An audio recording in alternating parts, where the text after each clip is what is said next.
अस्सलाम वालेकुम, आदाब अर्ज़ है जी डियर लिसनर्स। कहिए जनाब, क्या हाल अहवाल हैं, कैसे हैं आप सब। दुआ है, उम्मीद है आप सब खैरियत से होंगे और अल्हम्दुलिल्लाह मैं भी बिल्कुल खैरियत से हूँ। और जनाब नावल की नेक्स्ट एपिसोड लेकर हाजिर हूँ। इस नावल की फरमाइश हमसे की अपडेट टीवी ने। नावल का नाम है शब आरज़ू तेरी चाह में, मुसन्निफ़ा है नाइला तारिक और आज आप सुनेंगे इसकी किस्त नंबर 4। सरकाश, मैं ये बिल्कुल नहीं चाहती कि तुम उन दोनों बहनों के मामलात में दखल दो। पहले ही उनके साथ अच्छा करके कौन सी इज़्ज़त मिल गई हमें। एहसान फरामोशी की ज़िंदा मिसाल अगर किसी को देखनी हो तो आकर उस नामुराद बदजुबान लड़की को देख ले। खाने के दौरान सरकाश ने राइमा की शादी का जिक्र निकाला था, जिस पर सिबका शदीद नागवारी से बोली थी। ये राइमा की शादी का मामला है, दुनिया की नज़र में ही नहीं हकीकत में अब आप ही इस घर की बड़ी हैं। भाई, उन दोनों बहनों को किसी बड़े बुजुर्ग की ज़रूरत नहीं, आंखें चार हैं दोनों की। जिस तरह रिश्ते खुद तय करती फिर रही हैं, शादी भी खुद ही निपटा लेंगी। शिराज दरमियान में बिफर कर बोला, तुम खामोश रहो, तुम्हें जो कहना और करना था वो तुम कर चुके हो। सरकाश ने हत्तल मकदूर लहजे को धीमा ही रखा था। हालात जो भी रहे हैं, मगर इस सच से निगाह नहीं चुराई जा सकती कि वो दोनों हमारा खून है, हमारे घर की इज्जत है। जो हमारी जिम्मेदारी है वो हमें पूरी करनी है। मैं थूकता हूँ ऐसे खून पर। मैं अपनी आंखों के सामने अपनी माँ की बेइज्जती बर्दाश्त नहीं कर सकता, ना ही किसी जिम्मेदारी या दुनियादारी के नाम पर अपनी माँ को 2 कौड़ी के खूनी रिश्तों के आगे झुकने दूंगा। इसकी नौबत आने से पहले ही ज़मीन आसमान एक कर दूंगा। शिराज भड़क कर बोला और अगले ही पल प्लेट परे करता कुर्सी से उठ गया। बाहर जाते शिराज से निगाह हटाकर जरकाश ने खामोश नज़रों से माँ और बहनों को देखा। वो दुराज की वजह से आपे से बाहर हुआ है, वरना वो तुम्हारे सामने इस तरह बदलेहाजी नहीं कर सकता था। सिबका ने कुछ देखा जरकाश की नज़रों में, तभी सफाई में ये कहना ज़रूरी समझा था, अम्मी मुझे भी आपकी इज़्ज़त और मुकाम अजीज़ है। ये मेरा फ़र्ज़ है कि मैं ऐसी नौबत ही ना आने दूं कि दुराज या कोई भी आपकी शान में गुस्ताखी का मुर्तकिब हो।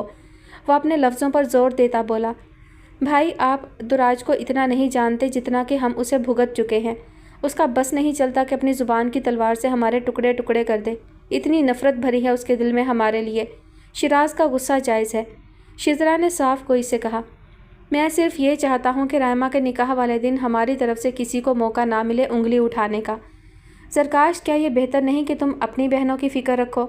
शिजरा के ससुराल वाले शादी की तारीख के लिए इसरार कर रहे हैं, बजाय इधर तवज्जो देने के तुमने ज़माने भर की जिम्मेदारियाँ सर पर उठा ली हैं। सिबका कुछ सख्त लहजे में बोली, अम्मी मुझसे ज़्यादा शिजरा और शीज़ा की फ़िक्र किसे हो सकती है। अपने बहन भाई और चचा की औलादों में मैं ही बड़ा हूँ।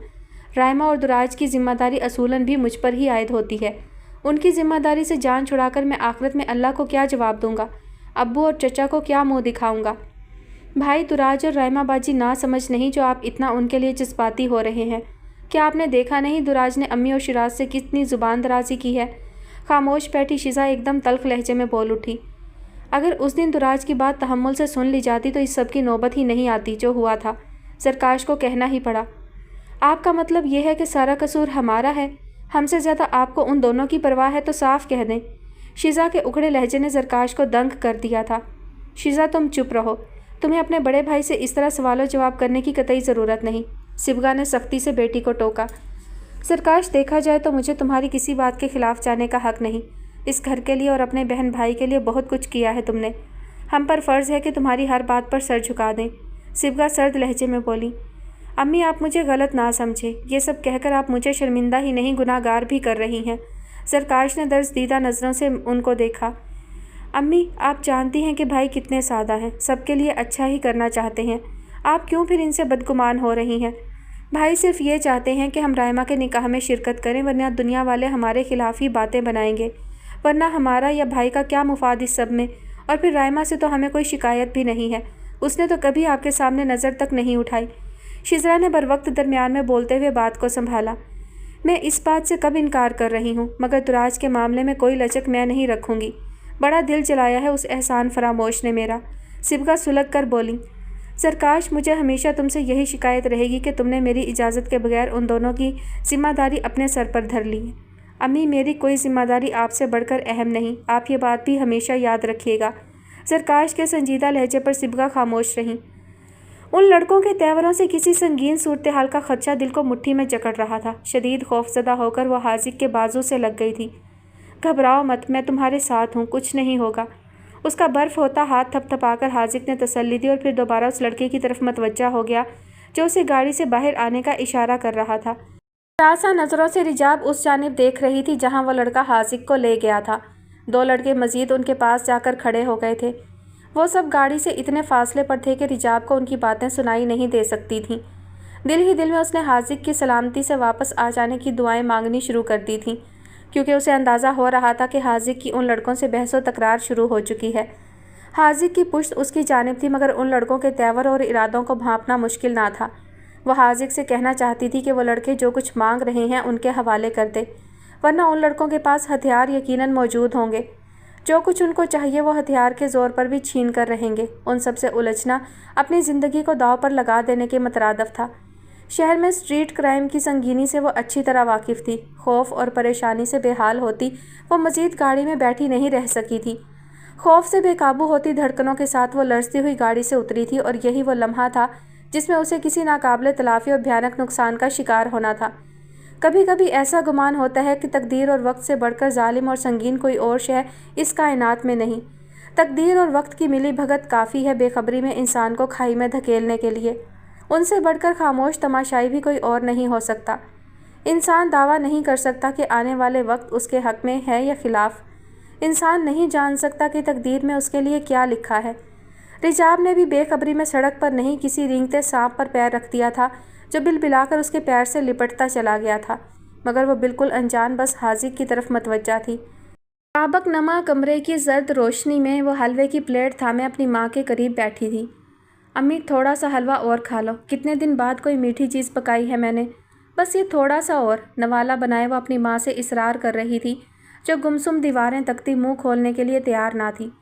नाचार थक कर उसने नवाला वापस प्लेट में रख दिया था। रहो अपनी दुनिया में गुम, शोहर की मौत और बेटी की बर्बादी का सदमा लेकर। मैं जो अपनी हड्डियाँ तोड़ती फिर रही हूँ तुम्हें और ख़ुद को ज़िंदा रखने के लिए, वो नज़र नहीं आता तुम्हें? दिलगीर लहजे में वो अपनी माँ से गिला कर रही थी, जिस तक ना उसकी आवाज़ पहुँच सकती थी ना उसका दर्द। अब्बू की जो पेंशन आज लाई थी उसमें से मकान का किराया भी दे दिया और तुम्हारी दवाएं भी ले आई हूँ। जो पैसे बचे उसमें थोड़ा राशन भी आ गया है। पेंशन के चंद 100 रुपये ही तो मिलते हैं, वो भी रखे रहते तो तुम्हारा नाकारा बेटा वो पैसे भी छीन कर ले जाता, इसलिए आज ही सब रुपए खर्च कर दिए। आना तो उसको है रुपए मांगने, बैठी हूँ मैं उसे झेलने के लिए, तुम्हारा क्या जाता है? तलखी से बड़बड़ाती वो प्लेट उठाए छोटे से बावर्ची खाने में आ गई थी। खिड़की के पट सर्द हवा के ज़ोर से आगे पीछे होते उसे मतवज्जा कर गए थे। एक हाथ से खिड़की का पट थामकर उसने स्ट्रीट लाइट की रोशनी में जगमगाते वजूद को देखा था। आज वो अपने मखसूस वक्त से पहले ही नमूदार हो गया था। उसे देखते हुए आज फिर आंखें खैरा होने लगी थीं। उसे देखकर जाने क्यों वो तमाम फ़िक्रें, महरूमियाँ और गम भूलने लगती थी। यकदम दिल में शिकवा जागा था कि ये इंसान किसी और जहान में किसी और आसमान तले मिलता तो किसी का क्या बिगड़ जाता। ज़िंदगी में कुछ ना होता, सिर्फ ये इंसान होता तो उसके पास सब कुछ होता। हर सच्चाई और तमाम नामुमकिनात से वाकिफ़ होने के बावजूद वो दिल में बेइख्तियाराना जागते शिकवे पर खुद हैरत ज़दा सी हुई थी। गहरी सांस लेकर वो दमकते वजूद के सहर और अपनी हैरत से बाहर निकली थी कि बैरूनी दरवाज़ा धड़धड़ा उठा था। वो जानती थी कि किसकी आमद हुई है। आस्तीनें चढ़ाती वो दरवाज़ा खोलने लगी थी। मौत का फरिश्ता देख लिया जो पल पड़ा दरवाजे पर। हालत देख जरा अपनी, कुत्ते भी करीब ना फटकें। 1000 बार कहा है इंसान बनकर घर में आया कर। 4 लोगों में इज्जत है मेरी। उसके मैले कीचड़ ज़दा लिबास, मिट्टी में अटे उलझे बालों और सुर्ख उबलती आंखों को देख वो घुर्राई थी। बकबक ना कर ज़्यादा, आई बड़ी इज्जतदार। अब शराफत से मुझे मेरे हिस्से के पैसे दे। मुझे पता है आज अब्बू की पेंशन लाई होगी तू। उसका भाई भी उसी के लहजे में बोला। अब्बू जो 2 जिंदा लाशें छोड़ गए उनको तो तेरे नशे ने तुझे भुला दिया, मगर पेंशन मिलने की तारीख तुझे याद है। खुदगर्ज, मुफाद परस्त, लानती। हिस्सा तो ऐसे मांग रहा है जैसे बाप ज़मीन जायदाद बनाकर विरसे में छोड़ गया था। वो किलस कर बोली। और पेंशन कहाँ की? खैरात बोल, खैरात। अब्बू जिस दफ्तर में मामूली मुलाजिम थे वो दफ्तर सरकारी नहीं था, लेकिन फिर भी उसके मालिक ने अम्मी की हालत और बीमारी पर तरस खाकर उनके लिए हर महीने कुछ पैसे बांधे थे। तेरे नशे की तस्कीन के लिए नहीं। 2 बसों के धक्के खाकर घंटों इंतज़ार की मुशक्क़त मैं उठाती हूँ, तब कहीं जाकर चंद 100 रुपये हाथ में आते हैं। बेहतर यही है कि जिस तरह आया है उसी तरह वापस चला जा। 1 टका नहीं मेरे पास। ज़ुबान खींचकर हाथ पर रख दूँगा। कचर कचर बंद कर और पैसे दे। नशा टूट रहा है मेरा। तेरी जान ले लूँगा अगर मुझे पैसे ना दिए तो। उन्हें कह जो दिया, 1 टका नहीं तेरे लिए मेरे पास। कर ले जो करना है। वो चीखी थी, मगर अगले ही पल भारी हाथ उसके मुँह पर पड़ा था। खूंखार नज़रों से उसे देखता वो कमरे की वाहिद बोसीदा अलमारी की तरफ बढ़ा था। ज़र्क, कुछ नहीं उसमें, सारे पैसे मकान के किराए और अम्मी की दवाओं में खर्च हो गए हैं। उसे अलमारी का सामान बाहर फेंकते देखकर वो चील की तरह उस पर झपटी थी। मुझे पैसे चाहिए, सुना तूने? तेरी गर्दन उतार कर फेंक दूंगा अगर मुझे पैसे नहीं मिले। उसकी चीखों की परवाह किए बगैर वो उसके बाल मुट्ठी में जकड़ कर झटकता दहाड़ा और फिर इस तरह दीवार की तरफ उसे धकेला कि दीवार भी लर्ज उठी थी। दर्द की शिद्दत से फटते सर को थामे वो ज़मीन पर बैठती चली गई थी। ज़र्क एक लात अलमारी को रसीद करके बकता झकता बावर्ची खाने में घुस गया था। सुन दिमाग के साथ साकत बैठी वो गिरते डब्बों और बर्तनों का शोर सुनती रही थी। गरम गरम स्याल उसे अपनी पेशानी से चेहरे की तरफ फैलता महसूस हो रहा था। नाकाम होकर ज़र्क गुस्से में पागल होता मुगलजात बकता वापस उसके सर पर आया था। सिलाई मशीन कहाँ है तेरी? आंखें ना निकाल वरना फोड़ दूंगा। बोल, मशीन कहाँ है? उसके बाल मुट्ठी में जकड़े वो फिर दहाड़ा। ये एक कमरे का महल खुला पड़ा है तेरे सामने अंधे, खुद ढूंढ और जो ले जाना है ले जा। खून से तरबतर चेहरे के साथ उसे घूरती वो कुर्राई जवाबन वो उसे धक्का देकर पलटा। खाली खाली नज़रों से इस हंगामे को तकती अपनी माँ के करीब ही उसे दवाओं की थैली नज़र आई थी। झपट कर वो थैली उठा ली थी उसने। अब इन दवाओं को बेचकर ही रुपए हासिल करूँगा। मेरे हिस्से के रुपयों का तो कफन अपने लिए तैयार रख। वो उस पर चीखा जो दवाओं की थैली ज़र्क के कब्जे में देखकर धक से रह गई थी। ज़र्क, अम्मी की दवाएं मुझे वापस कर। वो हलक के बल चीखी मगर ज़र्क अनसुने किए घर से बाहर निकल गया था। एक नज़र उसने अपनी माँ के वीरान चेहरे पर डाली और फिर अगले ही पल सरत से बावर्ची खाने के बिखरे सामान में छुरी उठाकर वो अंधाधुंध ज़र्क के ताक़ुब में बाहर दौड़ी थी। सिगरेट होंठों में दबाता वह चौंक कर जंग आलूद गेट की तरफ मतवज्जा हुआ और जो मंजर उसे दिखाई दिया वो सिगरेट सुलगाना ही भूल गया था। दंग नज़रों से वो उसे देखता रह गया था जो लहूलुहान चेहरे के साथ छुरी उठाए अपने नशेई भाई के पीछे भागी चली आ रही थी। इंतहाई तेज़ रफ्तारी से उसने रुके बगैर पत्थर से ताक कर ज़र्क की पुश्त का निशाना लिया था। वो एक कराह के साथ सड़क के बीचों बीच गिर गया था। उसे संभलने का मौका दिए बगैर वो उसके सर पर पहुंचती उसके सीने पर पैर रख चुकी थी। पागल हो गई है क्या? उसके खतरनाक तेवरों पर ज़र्क का सारा दमखम निकल गया था। हाँ, हो गई हूँ पागल। अपनी माँ की ज़िंदगी के लिए मैं तेरी जान भी ले सकती हूँ। दवाएं वापस कर वरना दूसरी सांस नहीं लेने दूंगी तुझे। छुरी उस पर ताने वो हलक के बल चीखी। उसके बिखरे बालों, गुस्से से फटी आंखों में खून उतरा देखकर ज़र्क ने चुपचाप दवाओं की थैली उसकी तरफ बढ़ा दी थी। एक झटके से थैली ज़र्क से लेकर उसने थैली की गिरह खोली और उसमें से एक नोट निकालकर ज़र्क के मुंह पर दे मारा था। मेरे बाप की वजह से मिलने वाली खैरात में से ये तेरा हिस्सा है। जाकर खरीद ले अपने लिए जहर। मेरी छुरी से तू बच गया मगर जहर के बगैर मर जाएगा। अब गर्क हो जा कहीं जाकर। हुर्रा कर उसे एक ठोकर रसीद करती वो पलटी और किसी भी जानिब देखे बगैर सीधी जंग आलूद गेट की तरफ बढ़ती चली गई थी। हॉल के पास साकत खड़ा अर्श दम बखुद उसे देखता ही रह गया था। चादर अपने गिर्द लपेटकर उसने अपनी सोई हुई माँ पर कंबल दुरुस्त किया था, फिर टिफ़िन उठाया और घर से निकल गई थी। पोल के करीब टहलते अर्श की नज़रें उस पर ठहर गई थी जो कुछ देर पहले वाले हुलिये से बिल्कुल मुख्तलिफ नज़र आ रही थी। ये लो हलवा, दिल माने तो खा लो। टिफ़िन उसकी तरफ बढ़ाती वो बोली। टिफ़िन उससे लेते हुए अर्श ने बगौर उसके सपाट चेहरे को देखा। पेशानी पर मौजूद चादर के बावजूद उसके ज़ख्म पर बंधी पट्टी छुपी नहीं रह सकी थी। खामोशी से वो पोल से पुश्त टिकाकर बैठ गई थी। अर्श चंद लम्हों तक उसे देखता रहा, फिर खुद भी कुछ फासले पर पंजों के बल बैठ गया।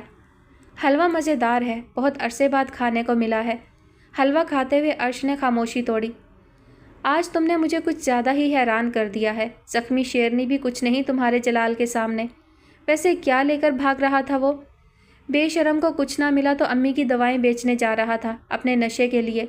ऐसी औलाद का तो पैदा होते ही गला घोंट देना चाहिए। वो जहरखंद लहजे में बोली। मैं भी अब कल ही पड़ोस में छुपा कर रखी अपनी सिलाई मशीन वापस घर में लाती हूँ। एक पत्थर की ज़र्ब सहने की सक्कत नहीं और चला है सिलाई मशीन उठा ले जाने, लोफर। जो भी है, तुम्हें अपने भाई से बहुत मोहब्बत है। अर्श के मुस्कुराते लहजे पर वो नागवारी से सर झटक कर रह गई। उसकी ज़िंदगी के लिए जब तुम्हें मजबूर होना ही पड़ता है तो क्यों खुद को अजियत में डालती हो? तुम्हारे अलावा और कोई नहीं तुम्हारी माँ को संभालने वाला। तो और क्या करूँ? अम्मी की हालत वक्त पे वक्त बिगड़ जाती है। उनके लिए कुछ रुपए बचा कर रखने पड़ते हैं मगर वो बेजारी से बोलती बात अधूरी छोड़ गई थी। तुम मुझसे कुछ रुपए ले लो बतौर कर्ज, जब वापस कर सको तो कर देना। अर्श ने सरसरी अंदाज में कहा। नहीं, 1-2 दिन में मुझे सिलाई के पैसे मिल जाएंगे, कर्ज की ज़रूरत नहीं पड़ेगी। वो सपाट लहजे में बोली। जानती हो तुम इस तरह बुझी बुझी और खामोश बिल्कुल अच्छी नहीं लगती। حلوہ کھاتے ہوئے وہ سنجیدگی سے بولا۔ جواباً وہ خاموشی سے اس کے ہاتھ میں موجود مختلف انگوٹھیاں اور کلائی میں موجود زنجیریں، بریسلیٹس وغیرہ کو دیکھنے لگی تھی۔ سنو، تمہیں یہ سب چیزیں کہاں سے مل جاتی ہیں؟ یہ سب تو لڑکیوں کے پہننے کی چیزیں ہیں۔ اس کے تجسس زدہ لہجے پر عرش نے حیرت سے پہلے اسے اور پھر اپنے ہاتھوں کو دیکھا۔ بے وقوف، یہ مردوں کے پہننے کی جولری ہے۔ لڑکیوں کی جولری میں کیوں استعمال کروں گا؟ عرش کے خشمگی لہجے پر وہ ایک پل کے لیے دنگ ہوئی۔ مردوں کی جولری؟ وہ اپنی بے ساختہ امڑتی مسکراہٹ کو روک نہیں سکی تھی۔ اس میں مسکرانے والی کیا بات ہے؟ عرش نے ابرو چڑھا کر اسے دیکھا۔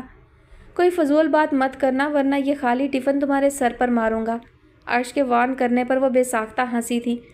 اچھا بس یہ بتا دو کہ مردوں کی جولری میں جھومر، ٹیکا، پازیب بھی ملتے ہیں؟ وہ مسکراتے ہوئے پوچھ رہی تھی۔ فی الحال تو نہیں، مگر آگے کتنی جدت آ جائے فیشن میں کچھ کہا نہیں جا سکتا۔ عرش کے کہنے پر وہ پھر ہنسی تھی۔ اڑا لو مذاق، مجھے برا نہیں لگے گا، اس بہانے تم ہنستی تو ہو۔ وہ مسکراتے ہوئے بولا۔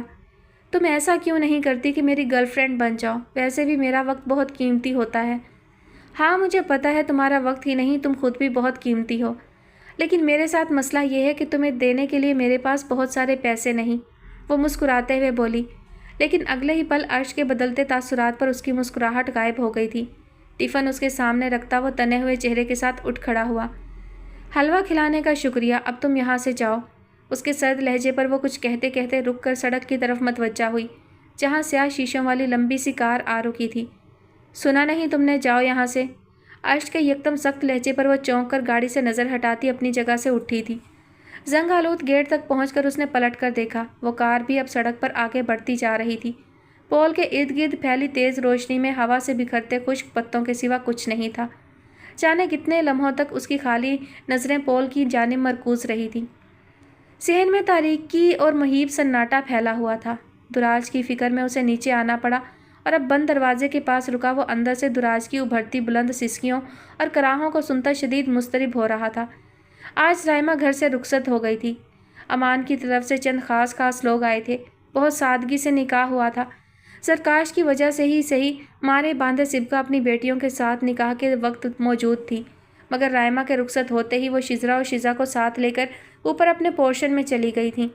زرکاش کے لیے یہی بہت تھا، وہ اپنے گھر والوں سے اس سے زیادہ امید رکھ بھی نہیں سکتا تھا۔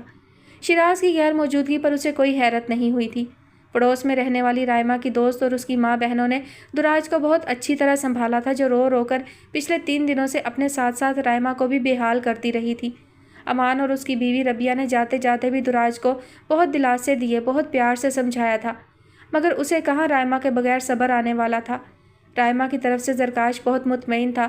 یہ ایک بہت بڑی ذمہ داری تھی جو پوری ہو چکی تھی۔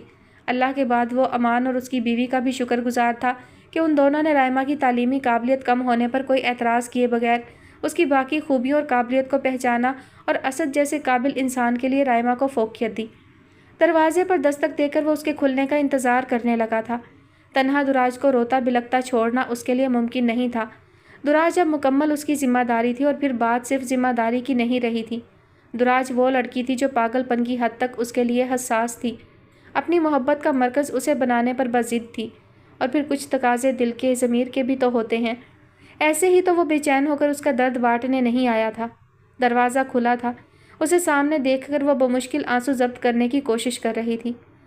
میں تمہارے درد کو محسوس کر سکتا ہوں دراج، لیکن یہ بھی یقین رکھو کہ آج چچا جان اور چچی کی روح کو کتنا سکون ملا ہوگا۔ ہمارے لیے یہ بہت بڑی خوشی ہے کہ رائمہ اپنے گھر میں آباد ہو چکی ہے، اپنی ایک نئی زندگی شروع کر چکی ہے۔ اتنے پیار کرنے والے لوگ ملے ہیں اسے، اتنا پیارا شوہر ملا ہے اسے اسد کے روپ میں۔ تم نے دیکھا تھا وہ دونوں ساتھ ساتھ کتنے جچ رہے تھے۔ زرکاش کی خوشی اور رشک سے بھرپور لہجے پر وہ آنسو صاف کرتی اسبات میں سر ہلا کر رہ گئی۔ میں جانتا ہوں کہ یہ آنسو صرف رائمہ سے جدائی کی وجہ سے نہیں بلکہ خوشی کے بھی ہیں۔ اب تمہیں خود کو سنبھالنا ہوگا۔ اگر تم چاہتی ہو کہ رائمہ اپنے گھر میں خوش اور مطمئن رہے تو تمہیں خود کو مضبوط کرنا پڑے گا۔ تمہیں بھی اب ایک نئی زندگی شروع کرنی ہے۔ اپنی اسٹڈی کا سلسلہ دوبارہ شروع کرو۔ رائمہ کے سامنے جو باتیں ہم نے طے کی تھیں وہ میں پھر دہرا رہا ہوں۔ میں نے جو ہاسٹل تمہارے لیے منتخب کیا ہے وہ رائمہ کے گھر سے بہت قریب ہے، ورنہ میں اس ہاسٹل سے زیادہ بہتر ہاسٹل میں تمہارے رہنے کا انتظام کر لیتا۔ اگر تمہیں وہاں کا ماحول پسند نہ آئے تو مجھے ضرور بتا دینا۔ کل شام تک اپنی ساری ضروری پیکنگ کر لینا۔ رائمہ کی طرف سے ہوتے ہوئے ہم سیدھا ہاسٹل جائیں گے۔ جی میں جانتی ہوں کہ کل مجھے اس گھر کو چھوڑ جانا ہے، وہ بھرائے لہجے میں بولی۔ جانا ضروری بھی ہے دراج، زندگی میں بڑے بدلاؤ لانے کے لیے ایک بڑا قدم اٹھانا ہی پڑتا ہے، دل پر جبر کر کے ہی صحیح۔ یہاں رک کر تم جس تنہائی اور اذیت کا شکار رہو گی وہ میں برداشت نہیں کر سکتا، وہ سمجھانے والے انداز میں بولا۔ مگر میرے لیے خود پر جبر کرنا آسان نہیں، یہ گھر میرا ہے، یہاں کونے کونے میں امی ابو کی خوشبو ہے، تایا ابو کی پرچھائیاں ہیں، وہ بچوں کی طرح روتے ہوئے بولی۔ میں جانتا ہوں تمہارے لیے یہ آسان نہیں، لیکن مجھے تم پر پورا یقین ہے، تم بہت بہادر ہو۔ چچا جان، چچی اور ابو کو تم اپنے دل میں ساتھ لے کر یہاں سے جا رہی ہو، یہ گھر تمہارا تھا اور تمہارا ہی رہے گا، کوئی اس گھر کو تم سے نہیں چھین رہا، تمہیں میرے وعدے پر یقین نہیں؟ مجھے خود سے بڑھ کر آپ پر یقین ہے، وہ سسکتے لہجے میں بولی۔ میں کل ہاسٹل جانے کے لیے تیار رہوں گی، آپ جو چاہیں گے اس میں ہی میری بھلائی ہے، میں جانتی ہوں، آپ جو کہیں گے اب میں وہی کروں گی، بس آپ کبھی مجھ سے دور مت جائیے گا ورنہ میں مر جاؤں گی۔ نہیں کرتے ایسی باتیں بے وقوف لڑکی، زرکاش نے اسے ڈپٹا۔ اب تم اپنا یہ روتا بسورتا چہرہ واش کرو اور پھر جلدی سے میرے اور اپنے لیے اچھی سی چائے بنا لاؤ۔ جی ابھی لاتی ہوں، وہ فوراً واش بیسن کی طرف بڑھ گئی جبکہ زرکاش تخت پر براجمان ہوتا کسی سوچ میں گم ہو گیا تھا۔ گاڑی سے اتر کر اس نے دروازہ بند کیا اور پھر چاہا تھا کہ حاضر کو اپنی طرف متوجہ کرے، مگر شدید گھبراہٹ میں اسے سمجھ ہی نہیں آیا کہ کس طرح حاضر کو متوجہ کرے، اس بات سے قطعی انجان کہ دو آنکھیں اس پر مرکوز ہو چکی ہیں۔ گہرے سبز لباس میں اس کا نازک سراپا اسٹریٹ لائٹ کی تیز سونے جیسی روشنی میں ہوش ربا تھا، پشت سے نیچے تک جاتے ریشم جیسے بالوں میں ستارے چمکتے دکھائی دے رہے تھے، بدحواسی میں شانے سے سرکتے دوپٹے کا پلو پختہ سڑک کو چھو رہا تھا، جہازی سائز لینڈ کروزر کے قریب روشنی میں بھیگے اس کے خیرہ کن جھلملاتے وجود پر وہ دو آنکھیں ساکت کی ساکت تھیں۔ خوف اور گھبراہٹ سے رجاب کے دل کی دھڑکنیں بڑھتی جا رہی تھیں، صاف اندازہ ہو رہا تھا کہ حاذق کی ان لڑکوں سے تلخ کلامی ہو رہی ہے۔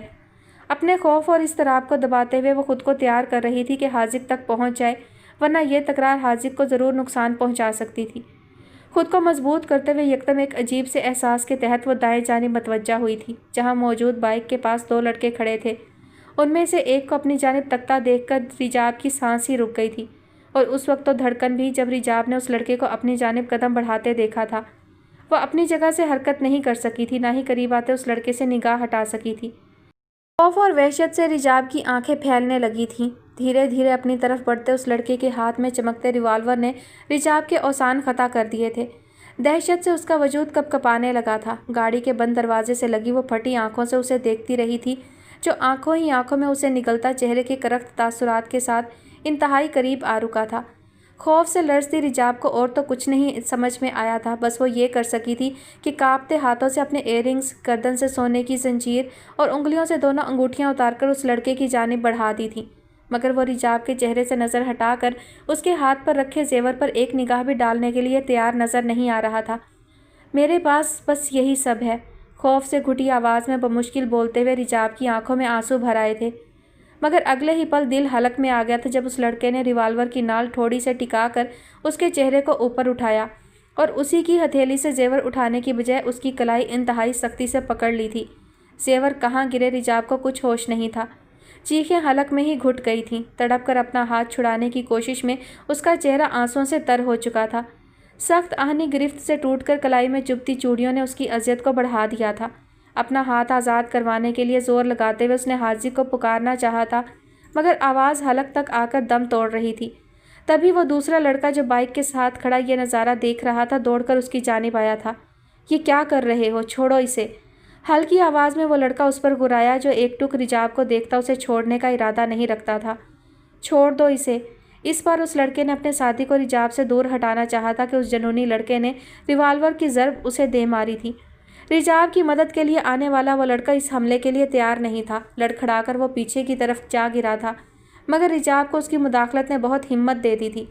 میرے ساتھ میرا شوہر ہے، وہ تمہیں جان سے مار ڈالے گا، لرزتے لہجے میں بولتی رجاب نے اسے دور کرنے کی کوشش کی تھی، جو مزید قریب ہونا چاہتا تھا۔ رجاب میں اتنی طاقت نہیں تھی کہ اسے خود سے دور رکھنے اور اس کی گرفت سے اپنی کلائی چھڑانے میں کامیاب ہوتی، لیکن جب اس نے رجاب کا دوسرا ہاتھ بھی پکڑنا چاہا تب نہ جانے اس میں کہاں سے ہمت آ گئی۔ خوف پر اشتعال غالب آیا تھا۔ پوری جان لگا کر رجاب نے ایک بھرپور تھپڑ اس کے گال پر دے مارا تھا۔ تھپڑ اتنا شدید اور غیر متوقع تھا کہ وہ لڑکا بھی چند لمحوں کے لیے سناٹے میں آ گیا تھا، مگر اگلے ہی پل وہ بفر اٹھا تھا۔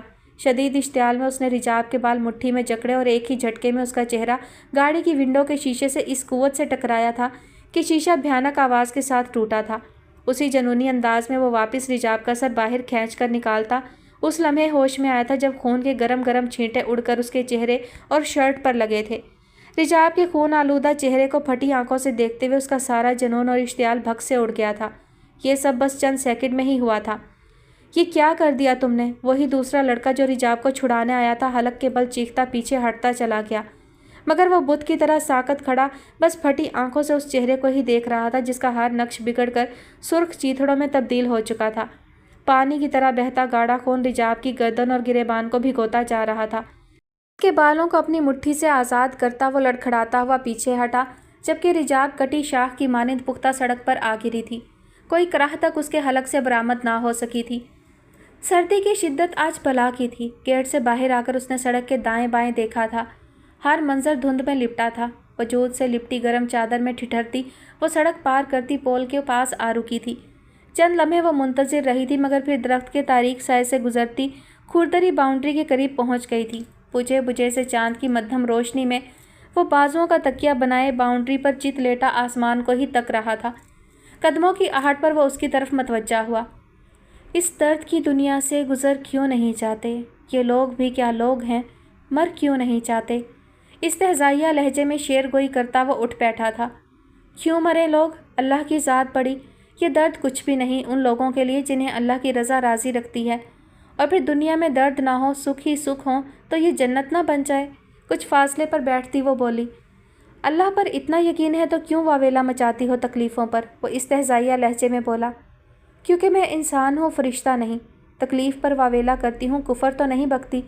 वैसे वावेला मचाने के लिए मुझे किसी बड़ी वजह की ज़रूरत नहीं। बचपन की आदत है ज़रा ज़रा सी बात पर हंगामा करने की। अम्मी कहा करती थी कि मुझे मेरे बाप के लाड प्यार ने बिगाड़ा है।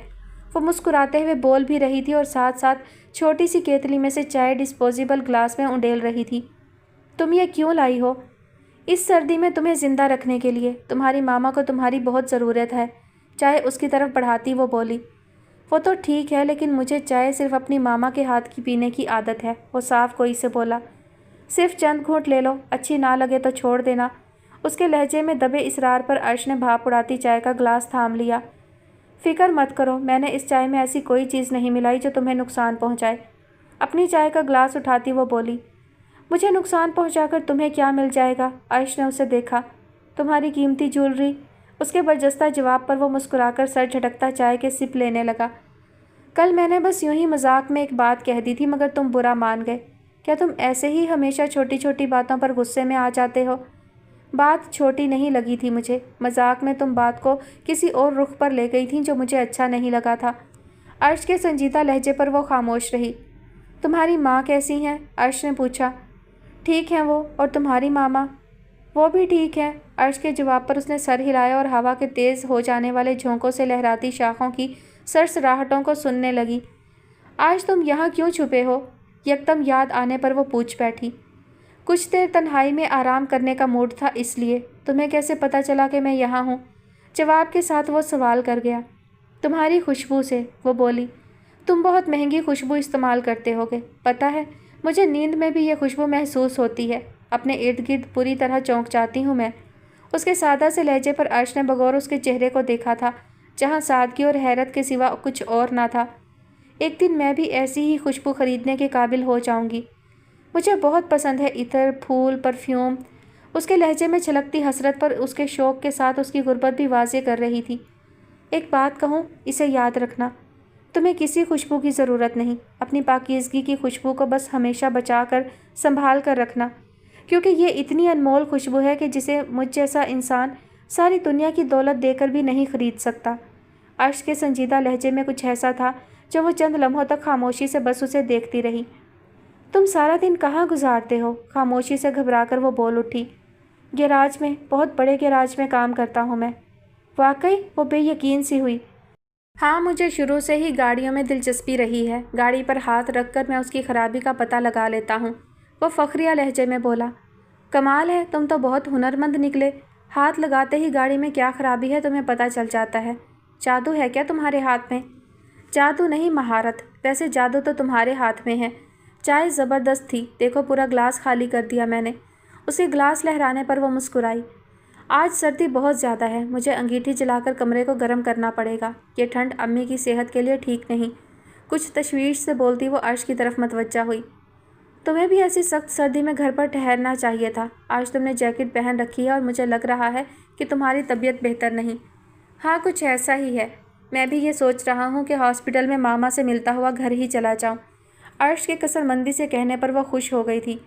तो फिर देर मत करो, फ़ौरन उठो। उसकी उजलत पर अर्श ने हैरत से उसे देखा, मगर फिर खामोशी से उठ खड़ा हुआ। वैसे तुम्हारी मामा किस हॉस्पिटल में है? डॉक्टर उनकी सेहत के बारे में क्या कहते हैं? अर्श के हमरा आगे बढ़ते हुए पूछा। पोल के नज़दीक वो दोनों पहुंचे ही थे कि सामने सड़क पर वही कल वाली स्याह शीशों की लंबी कार आ रुकी थी। अर्श ने रुककर उसे देखा, जिसके चेहरे के तासुरात बदल गए थे। अर्श को एक निगाह देखकर वो दोबारा उस गाड़ी को देखने लगी थी, जिसका डोर लॉक हल्की सी आवाज़ के साथ यकीनन अर्श के लिए खुला था। मुझे जाना होगा, पहले तुम जाओ, अर्श ने उसे मुखातिब किया। तुम्हें हॉस्पिटल जाना था, वो सरद से याद दिला गई। हॉस्पिटल सुबह चला जाऊंगा, मगर तुम्हारी तबीयत?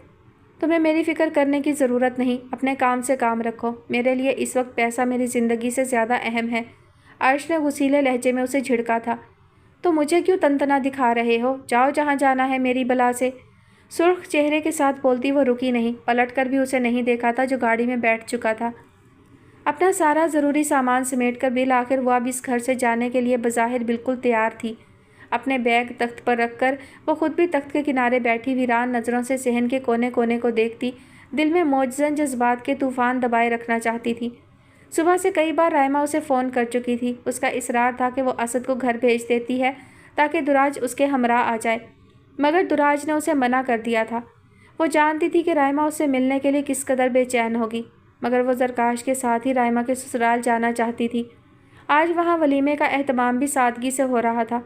ज़रकाश के इंतज़ार में घर के एक एक हिस्से को आंखों में जज्ब करती वो रोना नहीं चाहती थी, मगर इस घर से जाने का एहसास उसके दिल के दर्द को बढ़ाए जा रहा था। हालांकि इस घर से उसकी कोई खुशगवार यादें नहीं जुड़ी थीं, मगर ये वो घर था जहाँ उसका बचपन गुजरा था। बहुत कठिनाइयाँ देखी थी इस घर में। राइमा और उसके आंसुओं की महक इस घर की फ़िज़ा में बसी हुई थी। इस घर से उसका जज्बाती ताल्लुक़ था और वो कभी इस घर को अपने हक़ से, अपनी दस्तरस से बाहर निकलता नहीं देखना चाहती थी। शायद इसीलिए वो खुद इस घर से जा रही थी। सहन में घूमती उसकी नम आंखें खुलते हुए पैरोनी गेट पर जा रुकी थी। अंदर आते शिराज को देखकर उसकी रगों में शरारे से दौड़ गए थे। दूसरी जानिब एक तेज़ नफ़रत भरी निगाह दुराज पर डालता वो सीढ़ियों की तरफ बढ़ा था, मगर फिर रुक कर दोबारा तख्त की तरफ देखा।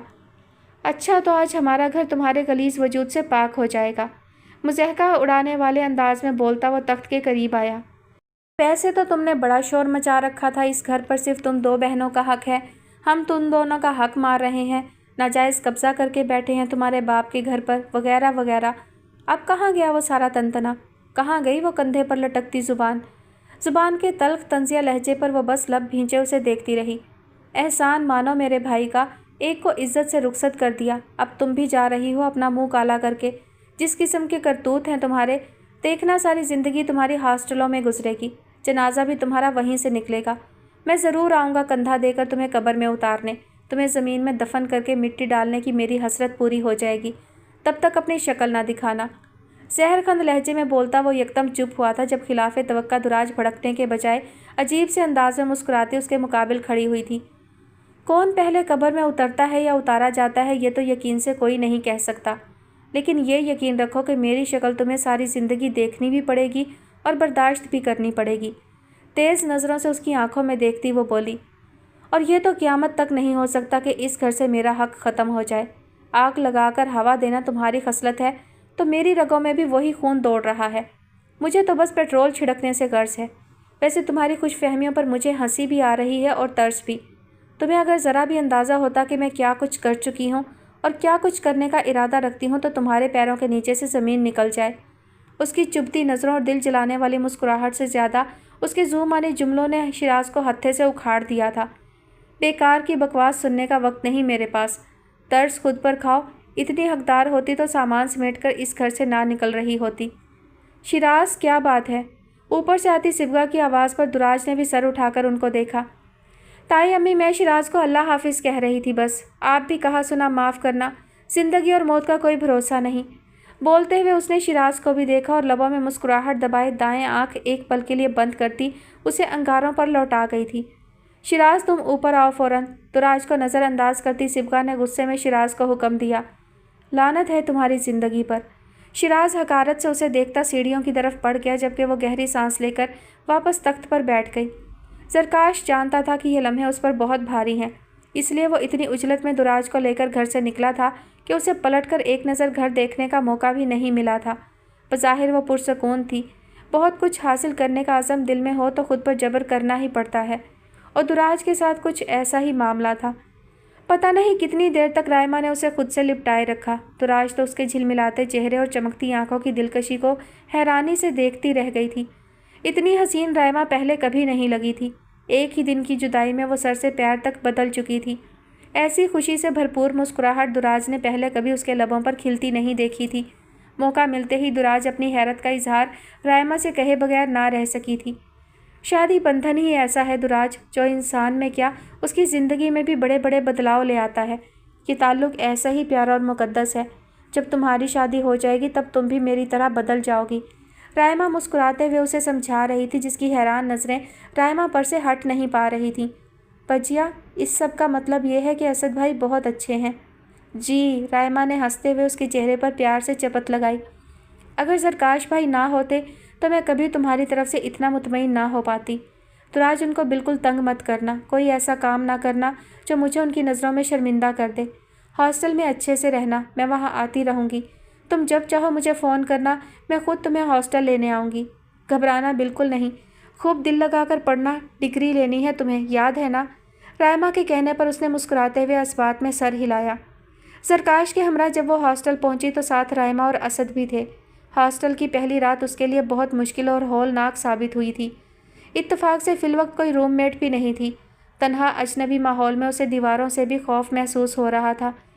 रायमा और ज़रकाश के समझाने का फ़िलहाल उस पर कोई असर नहीं हुआ था। हौसले और मजबूती के सारे दावे धरे के धरे रह गए थे। उस रात ना वो खुद सोई थी, ना ज़रकाश को सोने दिया था। घबराहट इतनी थी कि वो बार बार उसे फ़ोन करने पर मजबूर थी।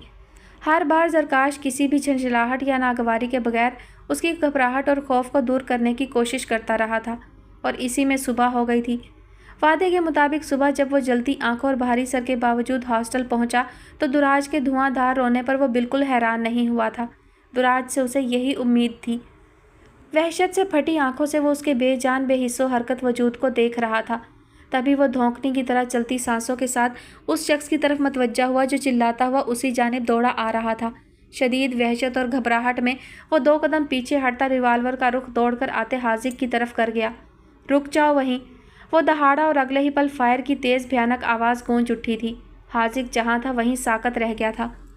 भाग जाओ यहाँ से, पलट कर भी मत देखना वरना मैं तुम पर फायर कर दूंगा। रिवाल्वर हाजिक पर ताने वो दहाड़ा, मगर उसके लहजे में लर्जिश और खौफ नुमाया था। भाग जाओ, हलक के बल चिल्लाते हुए उसने दूसरा फायर साकत खड़े हाजिक के इर्द गिर्द ही कहीं किया था। इस बार होश में आता हाजिक गिरता पड़ता पीछे हटता चला गया था। लड़ते हाथों में मजबूती से रिवाल्वर पकड़े वो फटी आंखों से हाजिक को देख रहा था, जो अंधाधुंध वहाँ से भागता चला जा रहा था। एक होलनाक सन्नाटा उन सब नफूस पर तारी था जो अपने हवासों में आते रिजाब के साकत वजूद के गिर्द जमा हो गए थे।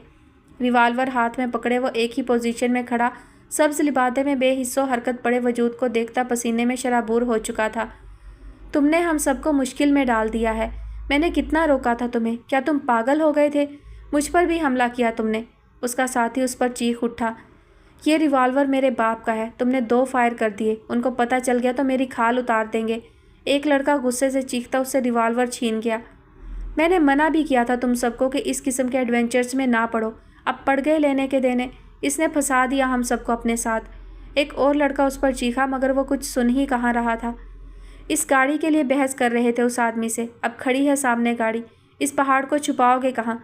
सारे अनाड़ी लालच में फंस गए, अब भुगतो। उनमें से एक और भड़क कर बोला। जो होना था हो चुका, अब एक दूसरे पर भौंकते क्या पुलिस के यहाँ पहुँचने का इंतज़ार कर रहे हो? निकलो सब यहाँ से, जल्दी। एक लड़का उन सबको होश में लाता अपनी बाइक की तरफ भागा। बाकी सब भी उसकी तकलीफ में अपनी अपनी बाइक संभाल चुके थे। तुम क्या अब इस पर फातिहा पढ़ रहे हो? जल्दी करो, चलो। एक लड़के ने उसे अपने साथ खींचना चाहा, जिसका चेहरा हल्दी की तरह जर्द हो चुका था। इसे यहाँ छोड़कर मत जाओ, ये मर जाएगी, हम इसे किसी हॉस्पिटल तक पहुँचा देते हैं, लड़ते लहजे में उसने अपने साथियों से कहा। दिमाग ठिकाने नहीं लगा अब तक तुम्हारा? इसे हॉस्पिटल ले जाओगे और अपने साथ हम सबको लॉकअप में? इसे इलाज के काबिल छोड़ा है तुमने? मरती है तो मरने दो, अब निकलो यहाँ से। वो सब के सब उस पर मुश्तइल होते हुए ज़बरदस्ती उसे अपने साथ खींचते ले गए थे। तवील सुनसान सड़क पर वो बाइक बहुत स्पीड में दूर होती चली गई थी और पीछे दो हैकल गाड़ी के करीब चौड़ी सड़क पर पड़ा एक वजूद पे यारो मददगार ही पड़ा रह गया था। एक ख्वाब दरीदा को रगे हर्फ से सीना, फिर लेके उसे कूचाओ बाजार में रहना, खुद अपने को ही देख के हैरान सा होना, नरगिस की तरह मौसम बीमार में रहना, बादल कभी पुरवा कभी फूलों से लिपटना, हर लम्हा तेरे आने के आसार में रहना। खिड़की को उसने धीरे से खोला। बाहर की यकबस्तगी ने चेहरे को बर्फ़ कर दिया था। चौड़ी सड़क के दूसरी जानिब स्ट्रीट लाइट की तेज़ रोशनी में सब कुछ साकित और जामिद था। खुश्क पत्ते, हवा, यहाँ तक के सन्नाटा भी। गहरी पुरस्रार सी खामोशी अपने भेद खोलने के लिए बेताब थी। माहौल पर छाया सकूत किसी आहट, किसी आवाज़ का शिद्दत से मुंतज़िर था। जाने कितना वक्त गुजर गया था उसे यकटुक सड़क पर रक्स करते सकूत को देखते हुए कि यकदम हवा के सर्द झोंके ने उसके चेहरे को छुआ था। मिट्टी की सूंधी सूंधी महक कुव्वत शामा से टकराती उसे चौंका गई थी। आसमान गहरे बादलों से ढका था। एक तारा भी टिमटिमाता दिखाई देता नामुमकिन था। स्ट्रीट लाइट में नरम सी बौछारें उसे आसमान से उतरती दिखाई दे रही थीं। सड़क के किनारे टैक्सी उसे छोड़कर आगे बढ़ गई थी। चंद लम्हों तक वो सड़क के किनारे ही रुका मखसूस इमारत की उस खिड़की की जानिब कुछ देखने की कोशिश करता रहा था, मगर खिड़की बंद थी। गहरी सांस लेकर अर्श ने आसमान की जानिब देखा। नरम फुहारें उसके चेहरे को नम करने लगी थीं। गहरे बादलों में उसे चमकती बिजली के झमाके फैलते दिखाई दे रहे थे। बादलों ने खामोशी को तोड़कर गड़गड़ाना शुरू कर दिया था। नरम फुहार तेज़ बारिश में बदलने लगी थी। घने दरख्तों की शाखों ने भी लहराकर बरसते बादलों का साथ देना शुरू कर दिया था। हवा के बढ़ते यकबस्ता झक्कड़ सड़क पर रक्सां थे। मौसम के तेवरों को बदलते देखकर अर्श पहले ही अपना हैंडबैग संभाले घने दरख्त की सिमत दौड़ चुका था कि रगों में लहू मंचमद होने लगा था। घन गरज के साथ धुआंधार बरसती बारिश की शिद्दत में इजाफा होता ही चला जा रहा था। पोल से बिखरती तेज़ रोशनी में सड़क पर पानी सोने की तरह चमक रहा था। हड्डियों में घुसी जाती ठंड से कपकपाते हाथों में छतरी उठाए वो जंग आलूद गेट से बाहर निकली थी। हवा और बारिश के तेज़ झकड़ों से बचने की कोशिश करती वो तेज़ी से सड़क क्रॉस करना चाहती थी कि यकदम उसे रुकना पड़ा था। घनी शाखों के हिसार से बाहर निकलते अर्श ने उसे रुकने का इशारा किया और ख़ुद उसकी जानिब बढ़ने लगा था। वो अर्श के इशारे पर वापस पीछे हटने का इरादा ही कर रही थी जब हवा के एक तेज़ झोंके में छतरी उसके हाथों से निकलती चली गई थी। बेइख्तियार सड़क पर उड़ती छतरी को पकड़ने के लिए भागते हुए उसने अर्श को देखा, जो उससे भी ज़्यादा स्पीड में दौड़ता छतरी तक पहले पहुंचने का इरादा रखता था। आंखों में चुभती बारिश की तेज़ बौछारों के बावजूद वो रुकी नहीं थी। उसने तहैया कर लिया कि वो अर्श को खुद से पहले छतरी तक नहीं पहुंचने देगी। इस दौरान अर्श उसके करीब पहुंच चुका था। तुम रुक जाओ, मैं जा तो रहा हूँ छतरी पकड़ने। अर्श की बुलंद आवाज़ बारिश के शोर और बादलों की चिंगाड़ों में दब गई थी, मगर इससे पहले कि अर्श आगे निकल जाता वो बिजली किसी तेज़ी से अपना पैर उसके पैरों में उलझाती बस एक पल को लड़खड़ाई और दोबारा रफ्तार पकड़ गई थी। अर्श, जो कि बिल्कुल भी इस हमले के लिए तैयार नहीं था, बिगड़े तवाज़न के साथ मुंह के बल सड़क पर बहते पानी में छपाके से गिरा था। बारिश के तेज़ शोर में भी उसकी खिलखिलाहटें अर्श की समातों में गूंज उठी थी। हारे अंदाज में अर्श उठने के बजाय वहीं गिरा कोहनियों के बल लेटा उसे देखता रहा, जो छतरी उठाकर वापस आती अब भी हंस रही थी। खजल सी मुस्कुराहट के साथ अपने कदमों पर खड़ा होता वो बस उसे देख कर रह गया, जो छतरी ताने उसके मुकाबिल आ रुकी थी। आज मैंने तुमसे बदला ले ही लिया। तुम क्या समझते थे सिर्फ तुम ही मुंह के बल गिराने की ताकत रखते हो? तुम अर्शज़ादे हो गए, मैं भी ज़मीन ज़ादी हूँ। बादलों की घन गरज में बहुत खुशी और फ़ख्र में चीखती उसे बता रही थी। सख्त सर्दी और बारिश में भीगते हुए उसका नाजुक वजूद ही नहीं, उसके होंठ उसकी आवाज़ तक काँप रही थी। आंखों में घुसी जाती हवा के साथ तेज़ बौछारों के बावजूद अर्श उस पर से अपनी निगाहें ना हटा सका था। कुछ था यकीनन अर्श की नज़रों और खामोशी में कि वो भी चुप की चुप रह गई। जाने क्या था उसकी निगाहों के इर्तकाज़ में, कोई मकनातीसी कशिश के वो चाहते हुए भी निगाह ना चुरा सकी, ना अपनी जगह से हरकत कर सकी थी। शोर मचाती बारिश हवा के झकड़ों के साथ अरूज पर थी। धीरे से उसके करीब होते हुए अर्श ने छतरी उससे ले ली।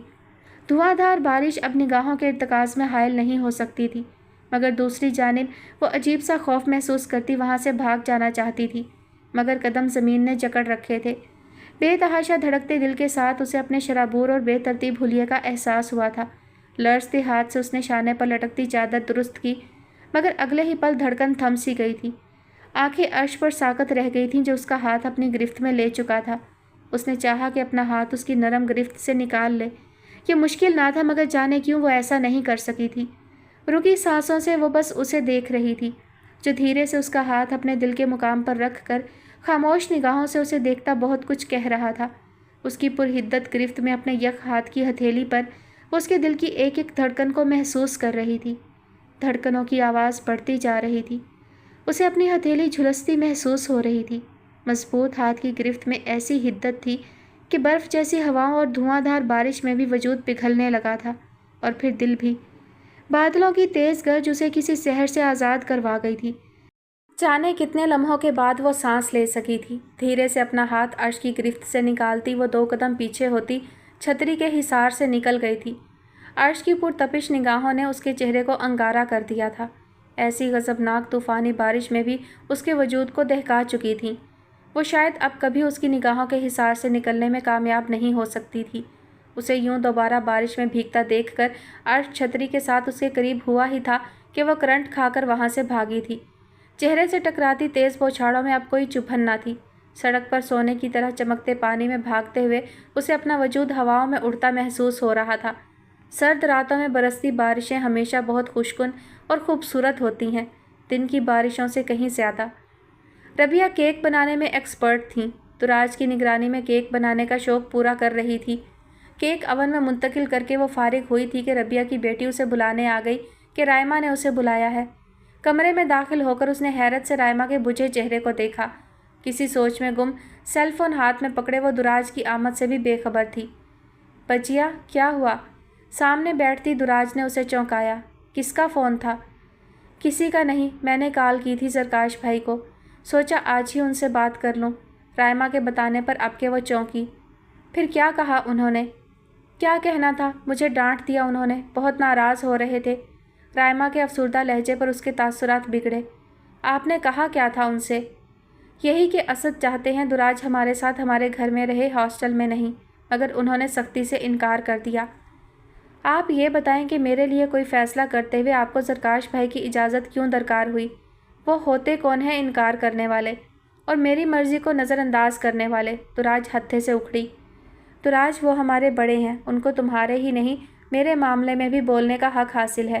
اگر انہوں نے اس بات کو ناپسند اور رد کیا ہے کہ تم میرے ساتھ یہاں رہو تو اس کے پیچھے وہ وجوہات ہوں گی جن میں یقیناً ہماری بہتری ہوگی۔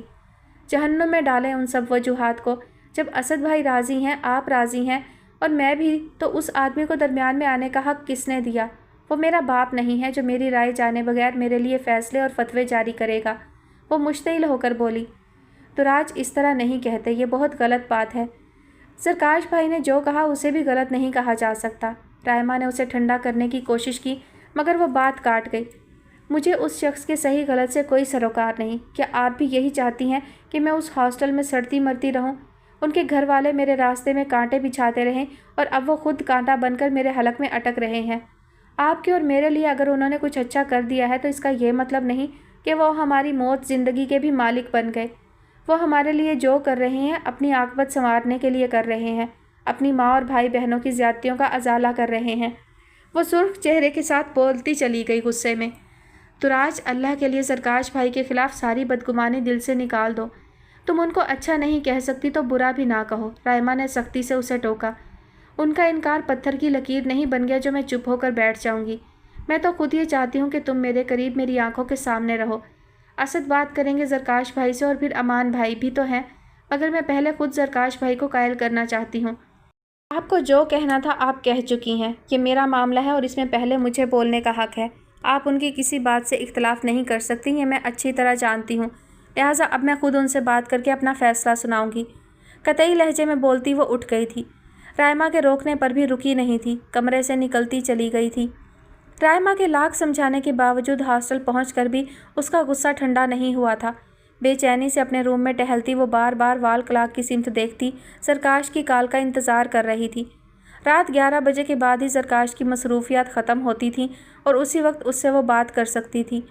رائما اور اس کی خواہش اب اس کی بھی شدید خواہش بن چکی تھی۔ ہاسٹل کی بھیانک تنہائی سے اسے نجات مل سکتی تھی، سب سے بڑھ کر یہ کہ وہ رائما کے قریب رہ سکتی تھی۔ لیکن رائما اور اسد کی نظر میں سب سے پہلے زرکاش کی رضامندی اہم تھی، مگر اسے زرکاش کی مداخلت اور انکار سخت گراں گزر رہا تھا۔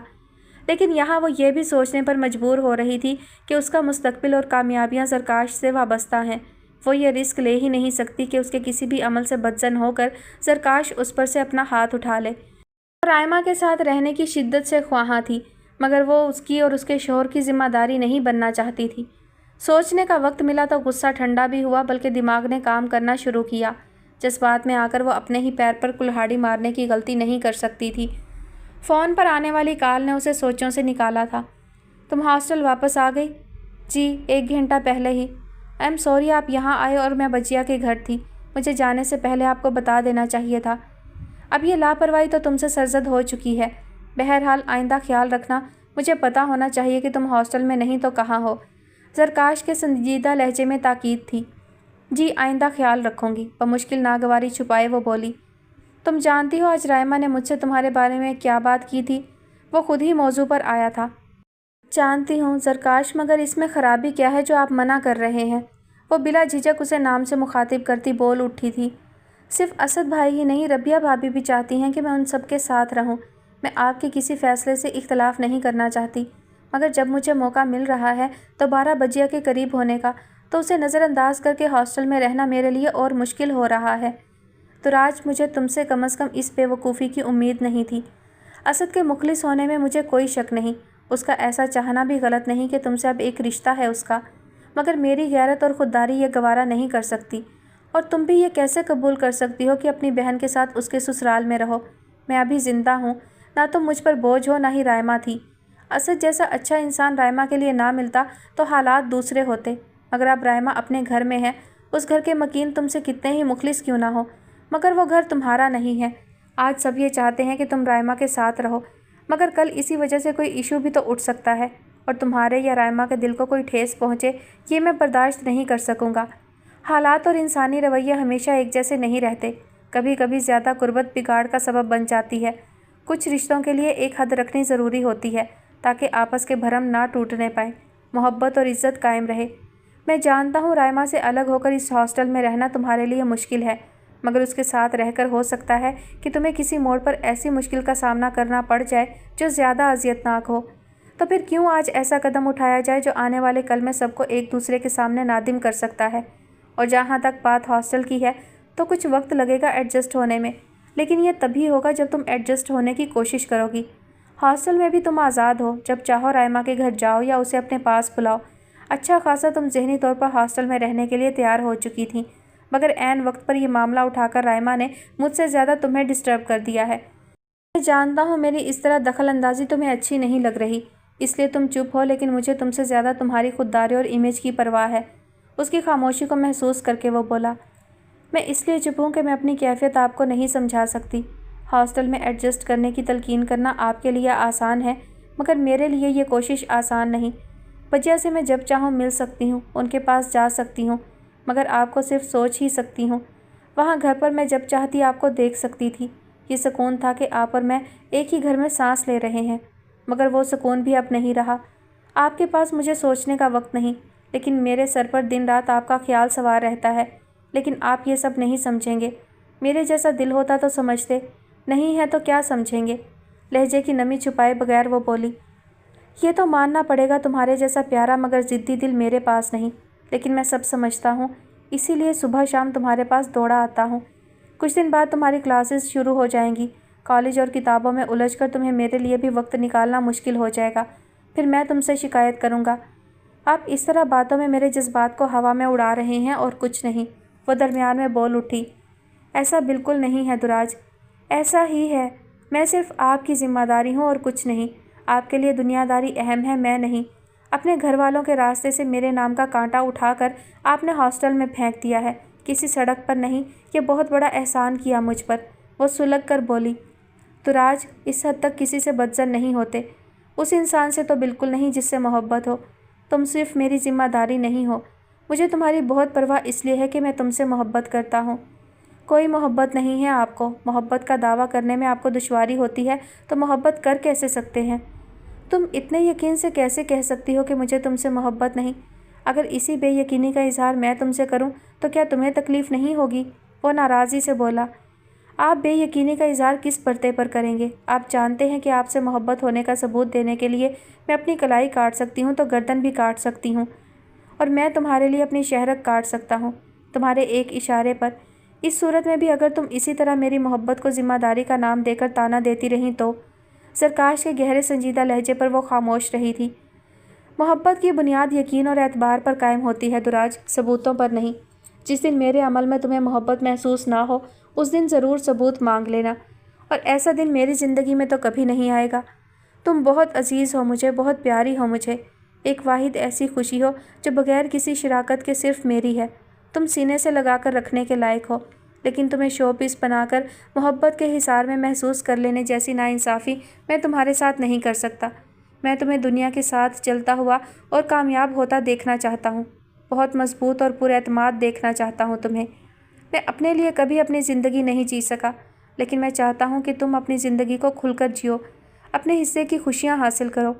तुम्हारी खुशी मेरी खुशी है, तुम्हारी कामयाबी मेरी कामयाबी है। तुमसे हर फिक्र, हर आफत को दूर रखने का फ़र्ज़ मेरा है।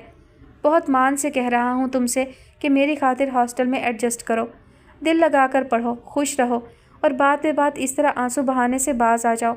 करो कि मेरी खातिर ये सब। आप जानते हैं कि आपकी खुशी की खातिर मैं ये सब कर सकती हूँ। वो इतना ही बोल सकी। ये सिर्फ कहने की बात नहीं है दुराज, कुछ पाने के लिए कुछ खोना पड़ता है। वो बोला, मुझे जो पाना है उसमें सबसे अहम और कीमती आप हैं सरकाश। आपको पाने के बाद कुछ खोने पर गम नहीं होगा।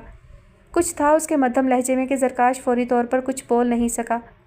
क्या सोचने लगे? उसकी खामोशी पर दुराज उलझी।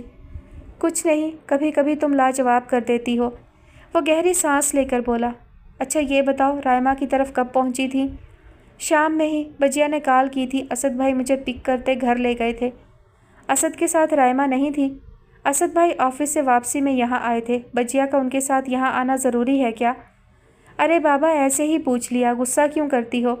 उसके झल्लाए हुए अंदाज पर वो हंसते हुए बोला, एक तो बाल की खाल ना उतारा करें आप, जहर लगते हैं ऐसे लोग मुझे। वो बिगड़ कर बोली, अच्छा दादी अम्मा अब नाराज़ मत हो, गमे दुनिया से अब कहीं जाकर फुर्सत मिलती है तुम्हारी प्यारी प्यारी बातें सुनने के लिए।